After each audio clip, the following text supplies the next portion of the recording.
Recording in progress. Okay. Noswydda, Croeso. Good evening and welcome to the Economy in Place Overview and Scrutiny Committee on Wednesday the 21st of June 2023. I'm sure that everybody here has chosen their language of choice. The meeting this evening will be taken by me as chair of the Economy in Place Overview and Scrutiny Committee. It will be live streamed and recorded and be available for viewing after the meeting. Should the live stream fail, the meeting will continue to be recorded and be available through the council's website following its conclusion. And I remind members that the translation facilities are available, and for those attending on Zoom, to choose your language of choice. For those wishing to speak in the chamber, please raise your hand, and for those on Zoom, please use the raise hand function. I will alternate between the speakers in the chamber and those online. For those attending remotely, please note that those in the chamber will be unable to use the chat facilities. Committee members who are attending remotely are required to leave their cameras on throughout the debate and when voting in order to maintain the integrity of the decision-making process. If you do need to leave the meeting temporarily, pop a message in the chat function so that the Democratic Service Officer is aware, and then let us know when you return. I expect everybody present and participating in the meeting to conduct themselves appropriately and to be respectful to each other. This applies to members, officers, and anyone in the public gallery. Now move on to the first item on the agenda, which is apologies for absence. Thank you, Chair. I've had apologies from Keith Eales, Cathy Augustine and Michael Smith. Thank you, Dawn. We'll now move on to item 2, which is declarations of interest of Code of Local Government Conduct. I must ask that any members declared an interest must declare the nature of that interest. So do we have any declarations? None online, jolly good, none in the chamber. Okay, we'll move on to item 3, which is urgent matters.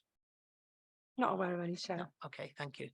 So we will now move on to the minutes, and it's to approve and sign as a correct record the minutes of the previous meeting held on the 24th of the 5th, 2023, and they are on pages 4 to 6. Okay, Councillor Chris Hughes, the Vice Chair, is going to move those minutes, and Councillor Harry Saville will second. If members are happy, could you please raise your hands and show? Thank you very much. So they've been approved. We will now move on to item 5, which is to receive the minutes from the local area forum, local area forums. And the first one is the local area forum West, which was held on the 3rd of the 5th on pages 7 to 10. And these will be presented by Sharon's not online, and neither is Councillor Anne. Is anybody from the west of the county willing to present the minutes? Councillor Goromwy? Yeah, I'm happy to present the minutes of the Area Forum West panel on pages, where are they?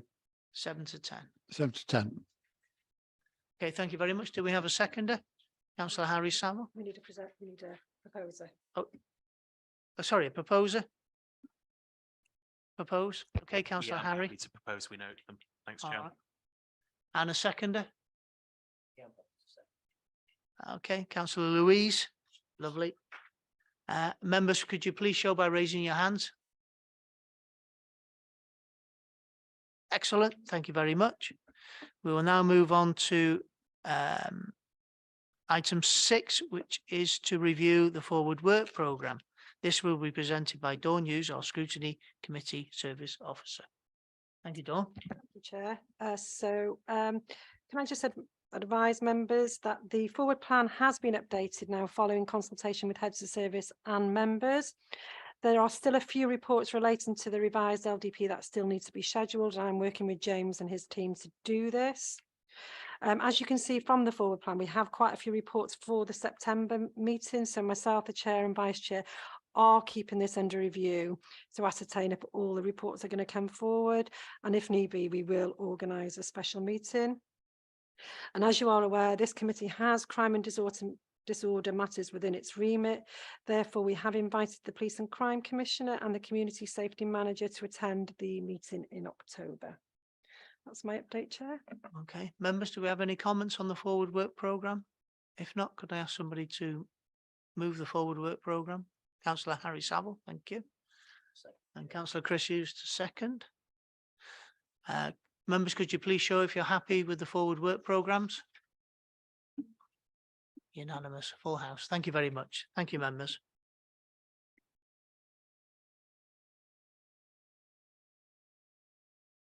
So we'll now move on to item 7, which is questions to Cabinet members. Cabinet members' questions from Councillor Louise Emery to Councillor Jeff Stewart, the Cabinet Member for Environment, Roads and Facilities, Neighbourhood and Environment. Thank you, Louise. Noswaith dda pawb, mi fydda I yn darllen y Good cwestiwn. afternoon, evening, everyone. I will be reading the question in English. Thank you. What documentation, evidence and thought processes have Cabinet relied on to come to the decision that 10 roads only will be suitable to go forward for exemption, stay at 30 miles an hour, and why have they not consulted individual members for their opinions on potential exemptions in their wards? Thank you. Thank you, Chair. Thank you, Louise. Jeff, Quick can you put introduction. your Could you- mic on, please? Can you hear me? Yes? Good. Quick introduction. The 20 mile an hour is the result of the Welsh Government's legislation passed in October 22 to take effect from September 17th. The legislation requires all roads identified as restricted roads to become 20 mile an hour within Wales from September of this year. The only exception to this being those roads identified as having an exemption. In determination of exemptions, the Welsh Government commissioned a study of all restricted roads in Wales. The study was undertaken by external consultants who called upon GIS mapping, graphical information systems, and the Welsh Government's own guidance notes to inform outputs. The results were accordingly shared with all Welsh local authorities. In Conway, there were 10 roads identified for exemption. The consultation process. In stage 1, the consultation process, Conway Council Highways officers reviewed the study results as provided by the Welsh Government and the supporting guidance notes in consultation with Cabinet members. This was followed by the sharing of the information in writing on the 2nd of May 23 with both county councillors and town and community councils. Albeit that the stated enclosed attachment to the letter identifying named roads and guidelines when noted was omitted. For this, I do apologise. I can, however, advise that this error was quickly corrected with the additional information sent out within a number of days. The letter sought consultation with councillors, their oversight and welcomed input by way of their response. Of those contacted, 2 responses were forthcoming. One from Councillor Nigel Smith, our chair, another from Towman and Kimmel Bay Town Council, both referencing the same road within their area, St Asaph Avenue of Kimmel Bay. The stage 2 of the consultation process takes place commencing early July of this year by way of the TRO process. All 10 roads exemptions are subject to traffic regulation order, and as such will again be the subject of consultation. The Council Highways Department is presently gearing up to undertake this process, both with council members, members of the public and the emergency services. It is expected to be completed in advance of the going live date of the 17th of September. Just for note, in relation to financial implications, there are no cost implications to the County Council, with all associated costs met by the Welsh Government through the grant process. And in terms of economic impact, this activity will be the responsibility of the Welsh Government through their own monitoring process. Thank you, Chair. Thank you, Councillor Jeff, the Cabinet Member. I just want to bring in Dawn, our Committee Thank you. Services Officer. Thank you, Chair. Can I just remind members that under our rules of procedure, no more than 10 minutes can be spent on this item, and the question will be put and answered without discussion, with Councillor Louise the only one that may ask a supplementary question. So I just want to advise you. Thank you very much. Councillor Louise, do you have a supplementary question? I do, of course. Thank you, Jeff, for that response. So can I ask, why have Conway not followed the guidance from Welsh Government, which expected local authorities to compile their proposed 30 mile an hour exempted roads in consultation with their communities? In fact, Lee Waters' written statement in March says this is a change in the default speed limit rather than a blanket change. And our colleagues in local authorities are, this is in March, are engaging with their communities to determine which roads should retain the 30-mile-an-hour limit in line with the exemptions as accepted. So like Gwynedd, who did do a public consultation in the spring, why have Conway not followed this guidance? Thank you, Louise. Well, I took my guidance from our officers on this, and I would call on Andrew if you'd like to comment on that. Thank you.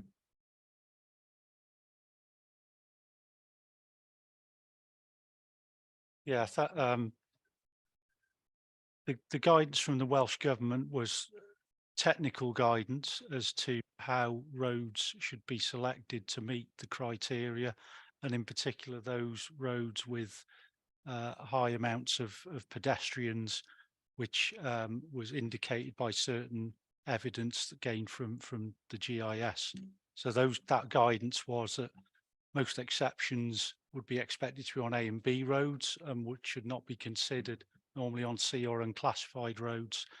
And roads which meet the following place criteria are likely to have significant demand for walking and cycling and should not be considered for exceptions.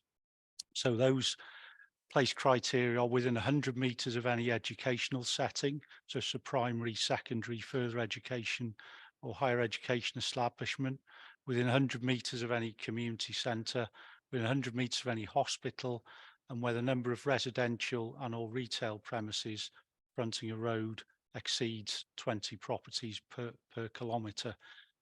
So those are sort of technical guidelines which we've as officers done our best to interpret using the GIS and come up with the roads in Conwy with meet those criteria. And how we are following the guideline to consult with the community is to consult via our councillors, who are representatives of our community. We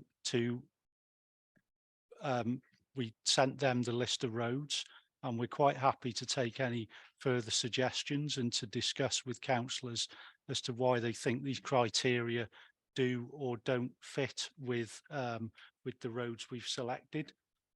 Just in addition to the communications we've had, as noted by Councillor Jeff, we've had a different town and community council come in and comment on our proposals, saying one of the roads we've put forward as an exception, they don't think it should be an exception.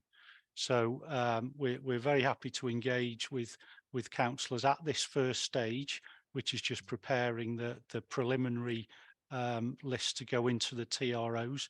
The TROs are then of course another consultation, and then this isn't a one-time or one chance operation. TROs to change speed limits can be put in place at any time. So although we'd like to get as much done as we can simultaneously for the default introduction of 20-mile-an-hour limits, if at some point after that introduction then members, the community think actually it's not quite working for this particular road in this area, a change of speed limit TRO can be pursued for that road at any time. It doesn't have to be for the start of the 20-mile-an-hour rollout. Though I do have to say, in sort of 10 years of dealing with TRO requests, I've never had a request from residents or a community to raise a speed limit. It's always been to reduce a speed limit.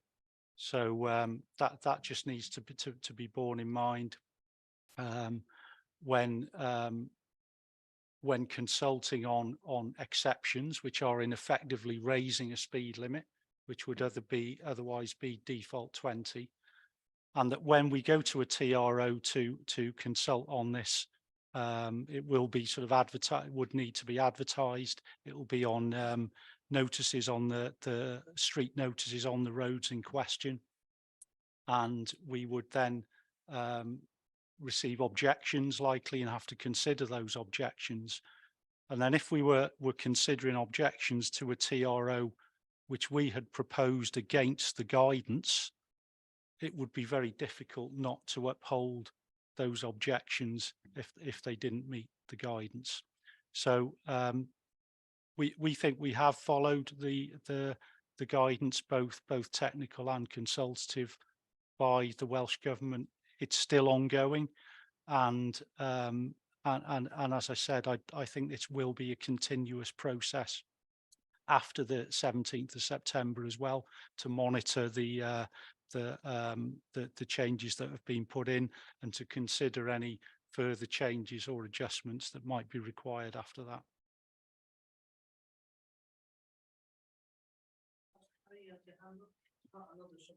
No, it isn't. It's a point of order. I wasn't going to interrupt Andrew mid-flow because I thought the information he's sharing would be useful. There's just some clarification, and I can see, I think, the Deputy Monitoring Officer is attending our meeting remotely, so perhaps he might be able to clarify. What provision is there in our Constitution for the Cabinet to just delegate their responsibility to answer questions to elected members to officers? So I'm not sure there is any provision.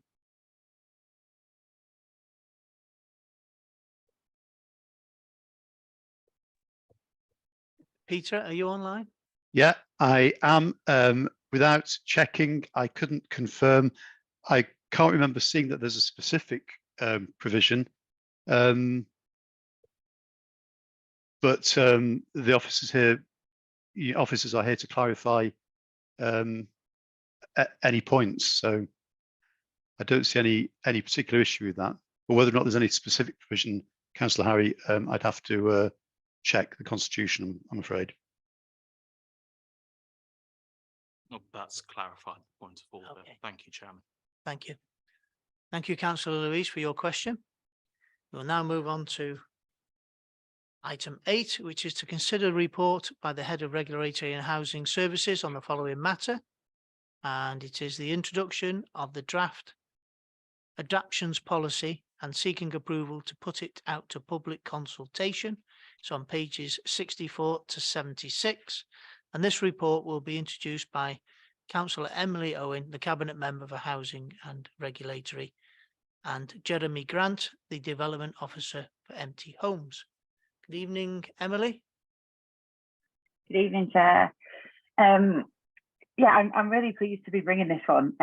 Actually, this is for removing the means testing for disabled facilities grants throughout Conway. And this kind of follows on naturally from the work that we've been doing already and some of the other grants that's available. And this is something that from my previous roles working with neurological charities, I've seen firsthand how these grants really can change people's lives. Given the housing crisis, I think it's important to note that we need to try and keep people in their properties and living independently and support them wherever we can. So I think Jeremy is here. I think he might be in the chamber if he's not online, to go through the detail of the report. But yeah, I'm hoping that members will agree that this is a good move forward. Whilst I've got the mic, Chair, I'm really sorry. I'm going to have to apologise and leave the meeting after this item. I've got to do some swapping with childcare. Thank you, Emily, and good evening. Jeremy, can you put your mic on, please? Very bottom one. Very bottom one. Try the other mic. Sometimes that doesn't work. Try that one. Is that working now? Yeah. Okay, thank you. Hopefully members have had an opportunity to read the report and the accompanying appendices. So with your permission, I'll just provide a fairly brief overview of the key points. The recommendation of the report are that the Economy in Place Overview and Scrutiny Committee scrutinises the draft adaptations policy 2023 and makes comments or suggestions as appropriate, and ultimately that hopefully Cabinet approves the draft adaptations policy for public consultation.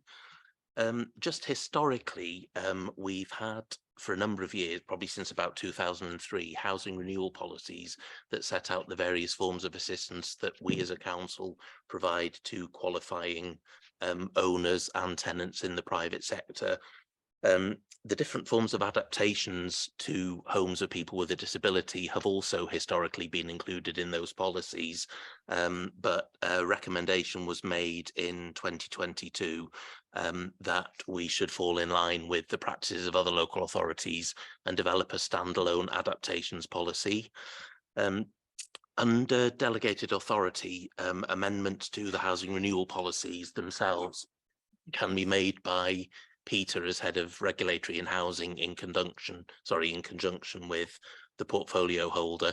But as the adaptations policy is a new policy, it will require separate approval. In bringing this, members are asked to note that the contents of the adaptations policy largely reflect what we did historically and what was already set out in the housing renewal policies, but there are a couple of key issues that we will need members to consider and agree on. These have already been discussed by informal cabinet, and we have had a steer from them in relation to how we should proceed and how the current draft of the policy is actually being completed, really. Those are the removal of the means test for small and medium adaptations, which Councillor Emily has just referred to in her introduction, and also the possibility of introducing charges to certain DFGs costing above an agreed threshold, which we as a council can set, which would enable us to recover any amount of DFG in excess of £5,000 that has been paid should the applicant or the recipient of the DFG sell or otherwise dispose of their property within 10 years. Members are asked to note that there are exceptions, and obviously one of those is that us seeking to recover the funds wouldn't cause any unnecessary hardship to the recipient, and there are also other exemptions. For example, if somebody has to sell the house and move in order to take up employment or offer care or indeed receive care. So those are the key points that are different in the policy to what we've previously offered. Obviously, the removal of the means test is going to have financial implications, and sections 3.4 to 3.6 both set out the funding that's made available for disabled facilities grants and another stream of funding called Enable, which has a similar purpose but is a separate form of funding provided by Welsh Government that was introduced in 2016. The Enable funding has never had a means test attached to it, but historically the disabled facilities grants have. We've done some work on what we consider the additional expenditure or the additional demand for disabled facilities grants might be if a decision is made to remove the means test. And although we haven't got an exact figure, and it's probably impossible to provide an exact figure, indications are that we could be looking at about 200,000 a year. Members are asked to note that the capital allocation for disabled facilities grants for this year has been reduced from, I think it was £1 million last year, to 500,000 this year. So members are just asked to note the two in context together. I think those are the main points of the report.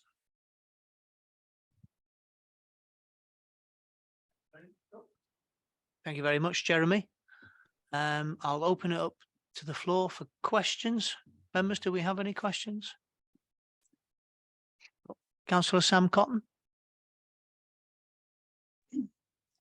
Thank you, Chair. Excuse me, and thank you, Jeremy, for your report. Yeah, I think it's quite usual, isn't it, with grants that should the householder sell the property or there be any changes, that money is recovered. So I don't think personally that there's an issue around that. My question is in paragraph 3.4, where you've just referred to the a bid for £1 million was submitted for 23-24 and an allocation of 500,000 was awarded. But was there any carryover for the previous year, please?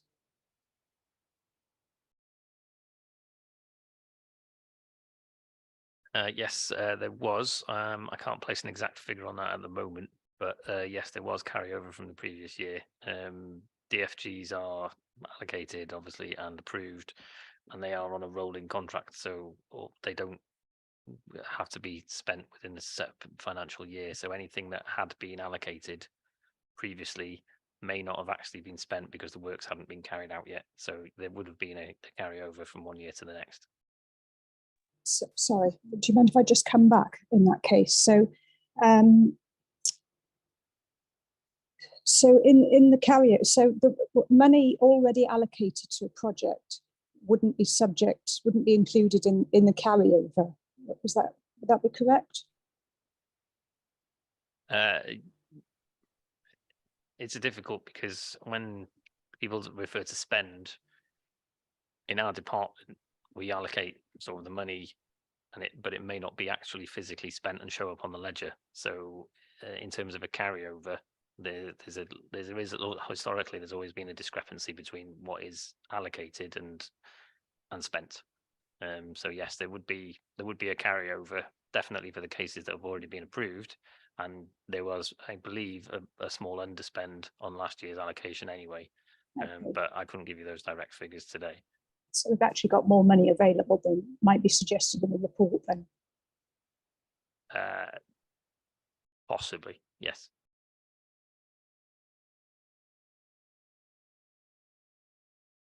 Is that you finished, Councillor Sam? Yeah, excellent.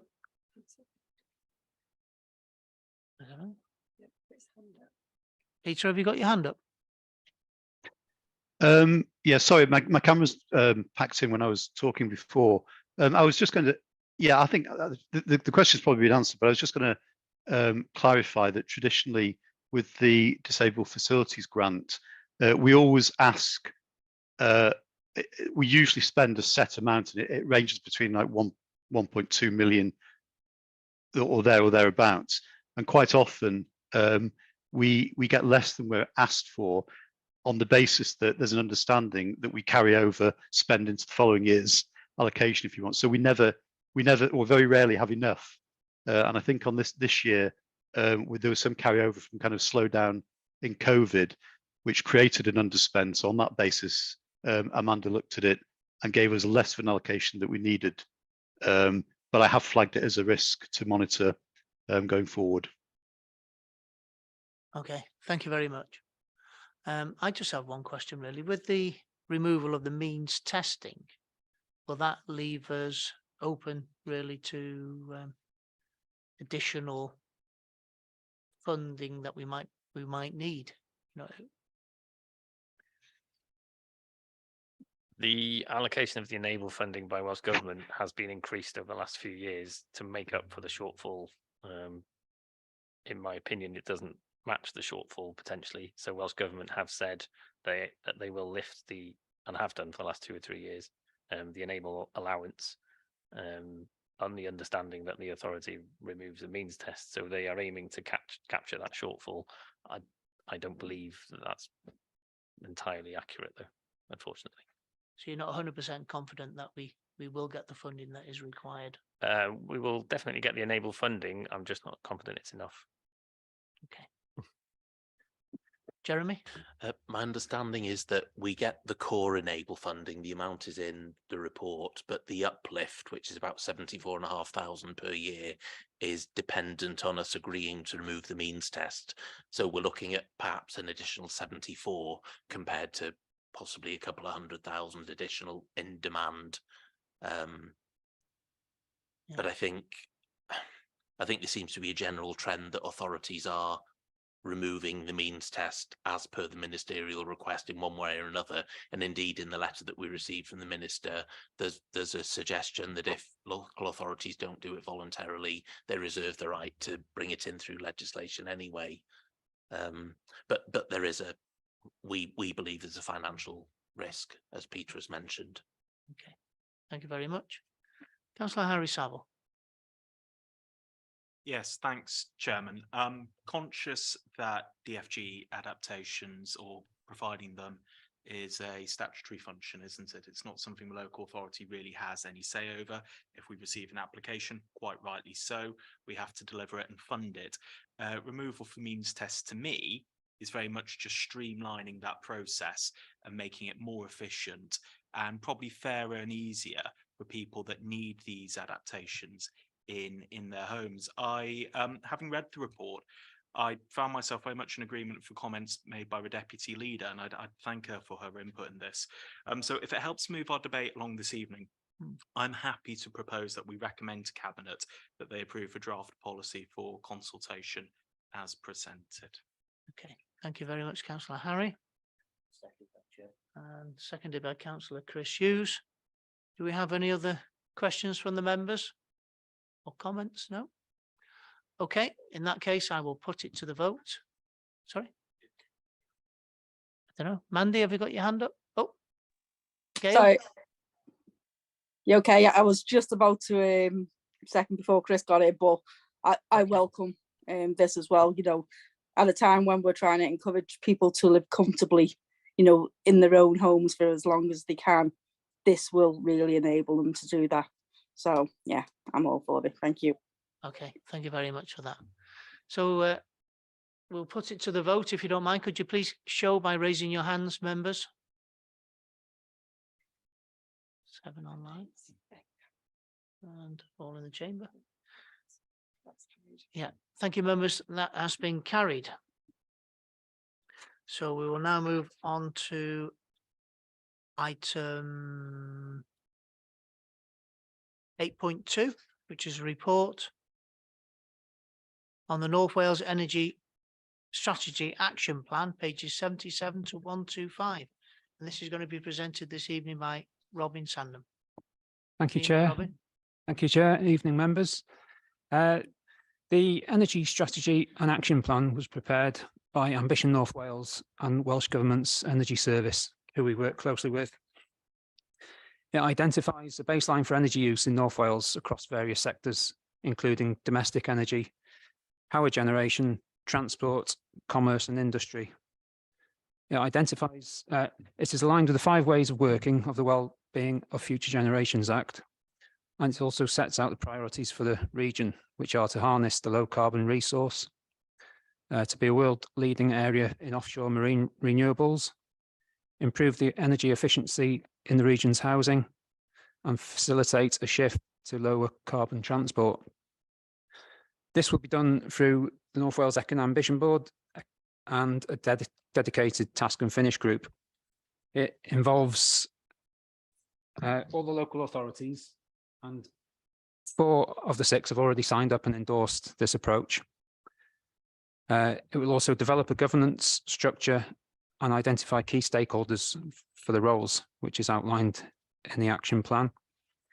But Conway are quite advanced already. We've already adopted our own local area energy plan with 7 key interventions, and these are consistent with the Energy Strategy and Action Plan approach. And this will come forward through the LDP and its strategic group and task and finish group and the Climate Change Programme Board. So if you have any questions, I'd be happy to take them. Thank you very much, Robin. I must apologise because I didn't allow Emily, the Cabinet member, to introduce that item. She's gone. All right. Okay. Well, I'll open it up to the floor. Do members have any questions for Robin? Okay. Councillor Harry Saville. Oh, thanks, Chairman. There's an awful lot in the report, isn't there? But the bit that jumped out at me was around electric vehicle charging points. And as we all know, electric vehicles are becoming more and more commonplace on our roads. So what I wanted to understand, up until now, our approach to public EV charging points as an authority, I gather, has been quite piecemeal. We've looked to secure funding to put in EV charging points here and there where we've had the opportunities to. So I'd like to understand where this policy takes us in terms of looking to roll out more electric vehicle charging points for public use. And what I'd also like to understand, it's a point I've raised before, we obviously have a staff electric vehicle charging policy. I've made the point before that I think schools should be included in that, and teaching staff. Unlike a lot of local authority staff, teaching staff don't have the luxury of working from home quite as frequently. So I think looking to have electric vehicle charging points in schools is where we can make big gains in terms of decarbonisation. So I'd like to understand a little bit more detail where this will take us in terms of rolling out EV charging points for the public, but also I'd like to know whether or not this can help us see more EV charging points put in schools to support our teaching staff. Thank you very much for your question. I see that James Harland is Yeah. online. Would you like to answer that, James? Yeah, if it's okay with Robin, I'll just come in there, because I think Councillor Harry's probably covered various services covering different things which are not directly related to this strategy that's being presented today. As Robin said, the North Wales strategy is related to producing local area energy plans across the whole of the region. Conway have already done that. So as part of one of the interventions for Conway is regarding electric vehicles and production of electric vehicles and infrastructure related to it. So things related to schools will obviously fall to education, but this falls to a programme of work that's currently underway at the moment, Councillor Harry. So we're bringing forward a programme of work of how all these things come together. So from my point of view, in terms of what we deliver, is coming through the planning process. So all new housing, new building, new employment would have to be EV compliant in terms of the infrastructure, including the houses and including the buildings, etc., that are coming forward. Potentially some conversion will be related to that as well. But in terms of public services related to the council, that's aside to this. That's part of the wider programme of work, and obviously for education as well in new schools. I'm sure that in developing new schools for whatever programme we develop new schools in the future, I'm sure that EV charging will be part of that process and part of the procurement process for delivering those. So we are slightly aside to that. We are clearly looking at the moment as a high level strategy that we're looking to commission today, really, or adopt today. The nitty gritty in terms of the detail will come through the programme work, which will come through the Climate Challenge Board. I don't have two answers to you, but to the points you've raised, but generally, yes, there is going to be a programme of work, subject work areas related to EV as part of a wider programme. This is merely agreeing the strategy for the regional approach today. Thank you very much, James. Councillor Louise. Yeah, I do have a question. That's around looking at the housing stock in Wales and all the sort of different programmes and funding available, which is great. They're a contribution towards retrofitting things in your house to reduce your heating bills, etc. And not everybody obviously can afford that. But the one thing that concerns me in all those, the funding status of the strategic actions, I think if I'm right in the whole thing, it just says further work required to determine funding requirements. And I suppose this is one of the problems about the laudable aims of net zero, which is obviously a hot political topic at the moment, is these things cost. And what concerns me most, that statement regard to social housing, is that the Welsh Housing Quality Standard will focus on fabric first principles and seek to bring all social housing as close as feasible to EPC A or equivalent within a decade.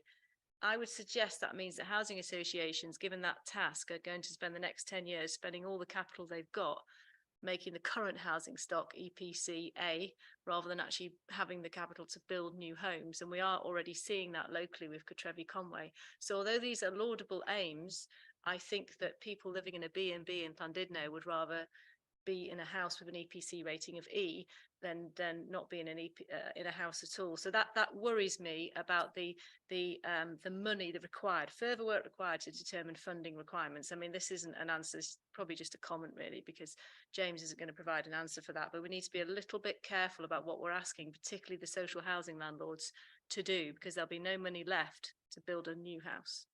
Thank you. Do you have any answers for that, James? Yeah, Councillor is completely right in terms of the existing and retrofit. Obviously, that falls outside of planning anyway. From our point of view, that falls to the wider programme. of how we deal with retrofit through the housing strategy position. So that's for the housing strategy team to look at as we look at retrofit in the future.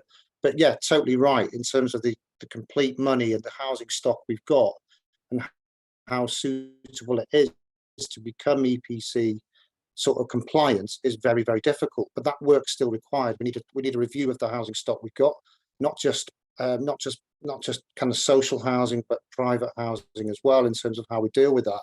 You know, a lot of our rural stock is still being fed by, you know, oil, for example, in terms of their heating. Dealing with heat pumps, those sort of matters is going to be very difficult because there's no cavity wall in a lot of our rural housing. So there's a lot of difficulty in terms of how we deliver this. Again, this is the wider strategy and how we deal with the nitty gritty. These are good questions and questions that we need to consider as we progress as well. Yeah, so in terms of the EPC, yes, certainly that there is going to be an additional cost. Same with DQR standards for social housing as well. But what we are doing is assessing at the moment, and we've got work coming through this political process in the next 2 months, is new build housing, how we increase the building standards in terms of building control, because at the moment building control will not meet net zero. It may in future years, so we're looking at the viability of that and how we say to developers, you can afford this, and that's the evidence base we need. You can increase your level over that time and increase it to 100% net zero, whatever, as long as there's an impact. But there's a balance here as well between other issues. The more we ask from developers, the more it impacts on other priorities such as affordable housing, for example. So all those things have a balance, and that's what we're currently looking at, and we need to bring back through the political process. You know, what is the priority? And net zero is a priority, but there will be an impact in terms of value, price, viability, and impact on other priorities for the council. And that's what we're currently bringing forward through the system. But again, coming back to the key point I made, this is just the strategy. We're nowhere near looking at the further evidence base before we get to the position where we know exactly what we want to do as an authority to achieve net zero. Thank you, James. Councillor Chris Hughes. Thanks, James. I welcome this policy as what it is, and that is a methodology effectively of us delivering or encouraging our communities to deliver on this over the next 15 years. And that's the way we have to look at it, because if we were to look today and say, can people, we could not deliver on this policy as of today, because we know that the ManWeb area network has a capacity of 3 kilowatt hours, and to deliver this we would need 9 kilowatt hours across that ManWeb area. So it's a tripling of the requirements. Now I know that National Grid and UK government and the energy suppliers have been in negotiations over this for several years now, and I believe they're about to announce that they've reached an agreement on what will happen and how they will deliver the increase to 9 kilowatt hours. But I think we have to be working on policies now that enable and encourage businesses to move in the right direction. You know, as of today, we couldn't deliver EV to everybody. It wouldn't be possible. We couldn't deliver it in every part of the county, and we can only do it at the moment through grants. But I believe one of the issues, what they're hoping for, is that we will get to a stage where capacity in the grid allows commercial companies to actually, you know, and as petrol stations disappear, we'll find commercial charging organizations coming in, and it won't always be the council that has to provide. There'll be commercial operations that will add to that. But I think this is, for me, this is a really good start. It's taking people in the right direction. It's putting, one of the things you hear from environmentalists quite often is local authorities, government can probably is responsible for about 4% of carbon put into our communities. The remaining 96% is generated in our communities by business, by our residents and everything else. And it's how we can influence that direction and the reducing that 96%. And I think this is a good start, a start on that process, and allows us to and encourages businesses and individuals to move in the right direction. So I welcome the report, and I'm happy to propose that it is sent out for consultation. Thank you very much, Councillor Chris. Do we have a seconder for that proposal? Councillor Louise, thank you. Well, we've had a bit of a debate on that, members.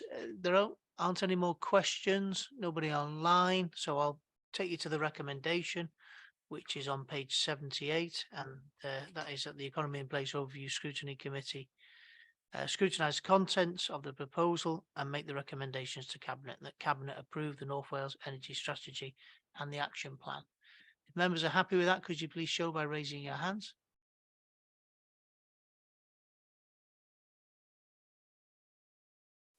And in the chamber. Lovely. Thank you.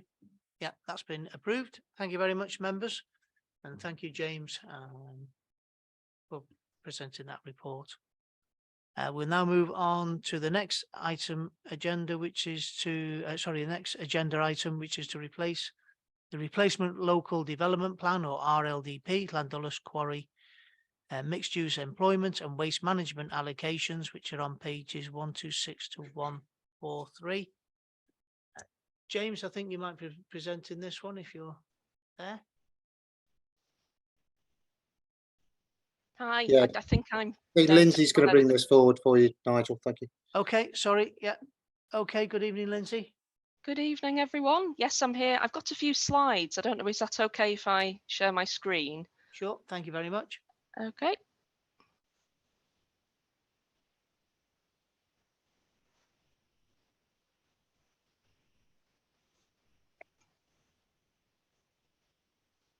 Okay, hopefully, can everyone see my slides? Could you make it full screen, please, Lindsay? Yeah.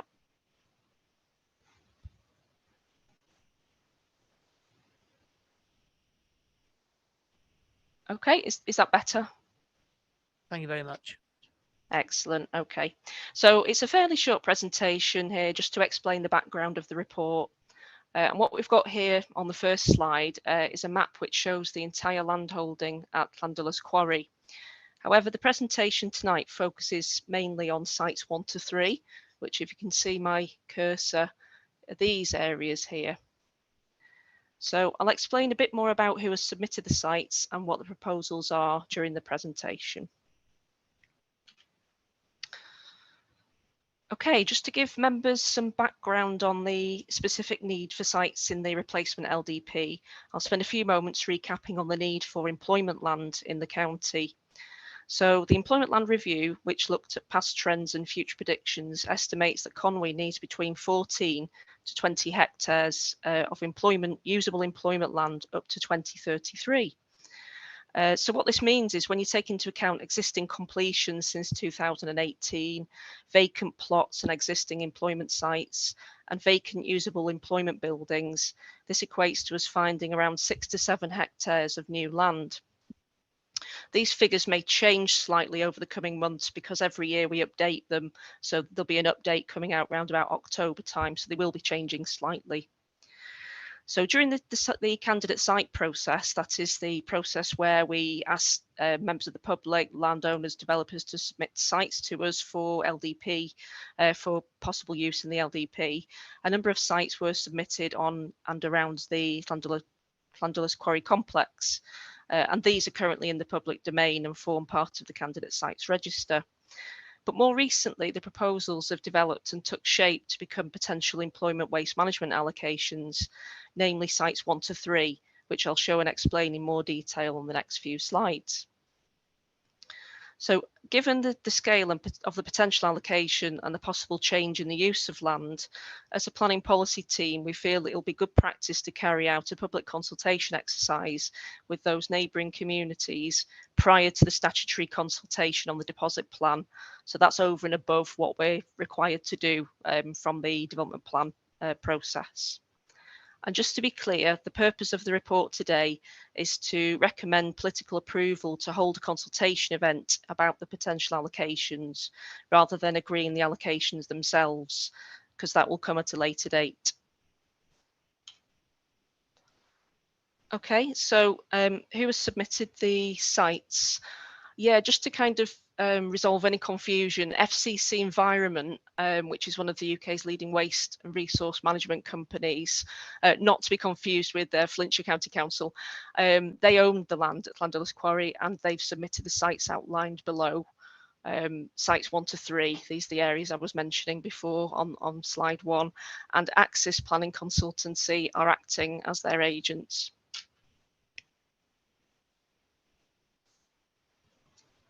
Okay, so at the moment, I've included an aerial view here so we can see exactly what the sites look like. Areas 2 and 3, which are these areas here, are quarry voids. And the plan is to infill one or both of these voids using inert material and create platforms, which increases the amount of usable land for employment purposes in this area. Area 1, which is this site here on the other side of the road, could become available sooner, so within 1 to 2 years of LDP adoption. However, there may well be highways and conservation constraints with this particular site, and this is being investigated at the moment. So if all 3 areas were developed, this would bring 9.5 hectares of usable land for employment within 4 to 10 years of LDP adoption. Okay, so there are other sites listed in the summary report, which you may have noticed, and these are sites 4 and 6. Area 4, as I'm sure you're aware, is the current landfill site, and Area 6 is the land to the south. Now, originally, the proposals contain plans for a solar energy plant in this location. However, they've done some scoping with the national grid, and it's not been found to be viable. However, this doesn't rule out the possibility of solar energy in this location to support the employment uses on sites 2 and 3. Okay, so just looking at the key considerations about the Appendix 1, the summary document. Consultation has taken place with statutory and non-statutory consultees. It's found that there's no insurmountable concerns logged today, but there are a few key issues to consider. So these are namely relocation, either temporary or permanent, of the waste transfer station, which is currently located in Area 2. That could be elsewhere within the quarry complex, and FCC and Axis are currently scoping this. Another important one is community benefit. For example, could a renewable energy scheme be developed to directly benefit nearby properties? For example, either solar or a heat network. Biodiversity net gain is another key consideration, and obviously comments from NRW and ecology are going to be important in this respect. Highways, I mentioned before, there could be issues with accessing site 1 due to levels, and there's also a conservation interest on site 1 because there's remains of a historic lime kiln that requires further information. So it is debatable at this stage whether site 1 will come forward as part of the site allocations, but we're just we're in the process of investigating that at the moment. So to finish off, the purpose of the report is to seek approval for public consultation as an additional step prior to us consulting on the deposit RLDP. The plans themselves, if we agree to progress them as allocations, will be coming back to you again for formal scrutiny and approval at Cabinet. Thank you. And any questions? Well, thank you very much for presenting that report, Lindsay, and the slideshow, and I will open it up to the floor for questions. Members, do we have any questions? Nope. Okay, Lindsay, I've got one. The inert, when you say you're going to fill in the voids or the proposal is to fill in some of the voids in the area. What is classed as an inert objects to fill that void? Yeah, so I suppose it would be things that would be contaminated items. So it could be things like rubble, spoils from construction. Those kind of materials would be classed as inert. Okay. Thank you very much. Councillor Gorombi. Thank you, Chairman. And if it's all right for me to ask a question, but certainly question I would, if it is permissible, is that was it not the intention when the site had finished its active life as a landfill that it would be restored as for an amenity value for the housing nearby, because obviously they've had to put up with a quarry and a refuge tip for many years, and I thought the intention was they would be landscaped and would become an amenity asset for those residents living in the surrounding area. Okay, thanks, Councillor Gromway. Yeah, I mean, I think that's definitely still the intention for Site 4, which is the landfill. So the remediation plans for that will still stand. They're kind of separate to this proposal because this is more about the sites 1 to 3. But yeah, I mean, FCC, obviously, they're working on, it's all of that land is within their land holding. So they're going to be responsible for remediation of Site 4 as well, and that should continue as planned. Thank you very much. Councillor Simon. Sorry. Yeah, I just wanted to ask, are there any plans or do we already do methane gas collection on the landfill in the future for generating energy? I wouldn't know that specifically, but I'm sure that when we speak to FCC, that they're kind of quite keen on renewable energies and harnessing energy from their land. So it's something that I'm sure they would look into if they're not already doing it. But we can check that with them. Just to add as well that when we do the public consultation before deposit, FCC and Axis will be present for the public event that we'll hold. So they will be able to, if anyone comes along, members of the community, and ask questions like that, I'm sure they'll be able to give a good answer. Thank you very much. Councillor Chris Hughes. Thanks, Lindsay.